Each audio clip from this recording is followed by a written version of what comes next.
दोस्तों, हवाई यात्रियों के लिए बड़ी अच्छी खबर है। विदेश जाने वाले यात्रियों को खास करके बड़ी खुशखबरी मिली है। 1 सितंबर से एयरपोर्ट पर आपका ये काम के लिए झंझट खत्म हो जाएगा। जी हाँ, सरकार की तरफ से ये नया नियम लागू किया जा रहा कि 1 सितंबर 2026 से इंटरनेशनल पैसेंजर्स के लिए नियम बदल जाएंगे। अब बोर्डिंग पास पर इमिग्रेशन की स्टैंपिंग जरूरी नहीं होगी, बल्कि मोबाइल में ही ई बोर्डिंग पास दिखाकर आप आसानी से ट्रेवल कर पाएंगे। भारत के सभी बड़े इंटरनेशनल एयरपोर्ट से विदेश यात्रा करने वाले भारतीय और विदेशी दोनों ही तरीकों के नागरिकों के लिए 1 सितंबर से हवाई यात्रा से जुड़े ये नियम आसान होने जा रहे हैं। इसके लिए BOI यानी ब्यूरो ऑफ इमिग्रेशन ने, जो कि गृह मंत्रालय के अंतर्गत आता है, उसकी तरफ से ये बड़ा फैसला लिया गया है और एयरपोर्ट पर अब इमिग्रेशन काउंटर पर फिजिकल बोर्डिंग पास पर मुहर यानी जो स्टाम्प लगाई जाती है उसकी अनिवार्यता को खत्म कर दिया है। ऐसे में आइए देखते हैं कि नए नियम क्या है और इससे यात्रियों को होने वाले फायदे क्या होंगे, भविष्य के बारे में इसके क्या प्लान है। बेसिकली 1 सितंबर से इंटरनेशनल पैसेंजर्स के लिए एयरपोर्ट पर क्या नया नियम लागू हो रहा है। तो अभी तक मौजूदा नियम के मुताबिक आपको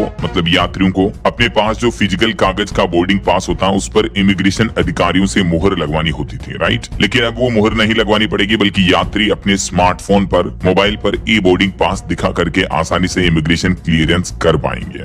ये देखिए इन्फोग्राफ में इंटरनेशनल पैसेंजर्स के लिए बोर्डिंग का नया तरीका क्या होगा और पुराना तरीका क्या था। पुराने तरीके में वेब चेक इन करने के बाद बोर्डिंग पास का प्रिंट आउट लेना पड़ता है, फिर इमिग्रेशन काउंटर पर बोर्डिंग पास पर स्टैंप लगती है, तब जाकर आपकी बोर्डिंग क्लियर होती है, राइट। लेकिन अब वेब चेक इन में जो आपके मोबाइल में ई बोर्डिंग पास होता है तो उस इमिग्रेशन पर फोन का QR या बारकोड दिखाएं, नो स्टैंप यानी कोई फिजिकल स्टाम्प की जरूरत नहीं पड़ेगी, सीधा आपकी बोर्डिंग क्लियर हो जाएगी। तो इस प्रोसेस को 1 सितंबर से ही बंद कर दिया जाएगा। वैसे 1 सितंबर के बाद से विदेश यात्रा करने वाले यात्रियों के लिए कुछ और जरूरी टिप्स हैं। अगर आप भी अक्सर हवाई यात्रा करते रहते हैं तो इन टिप्स का पालन करें, जैसे फोन की बैटरी फुल चार्ज रखें, क्योंकि आजकल कई सारी फ्लाइट्स में आपको पावर बैंक साथ में लेकर जाकर यूज करने की इजाजत नहीं होती है। दूसरा, ये बोर्डिंग पास का स्क्रीनशॉट अपने पास जरूर रखें, क्योंकि कई बार इंटरनेट नेटवर्क वगैरह की समस्या हो रही होती है, तो आप गैलरी से उस ई बोर्डिंग पास को दिखा सकते हैं, QR कोड स्कैन करवा सकते हैं। और तीसरा, अपना फिजिकल पासपोर्ट जरूर संभाल कर रखें, क्योंकि भले ही बोर्डिंग पास पर स्टैंपिंग की अनिवार्यता खत्म कर दी गई है, लेकिन आपका असली पासपोर्ट और वीजा दस्तावेज इमिग्रेशन जांच के लिए अभी भी अनिवार्य रहेंगे और पासपोर्ट पर तो अभी भी स्टैंप यानी छाप लगेगी। सिर्फ नियम बदला गया है बोर्डिंग पास की स्टैंपिंग को लेकर। ओके, तो उम्मीद है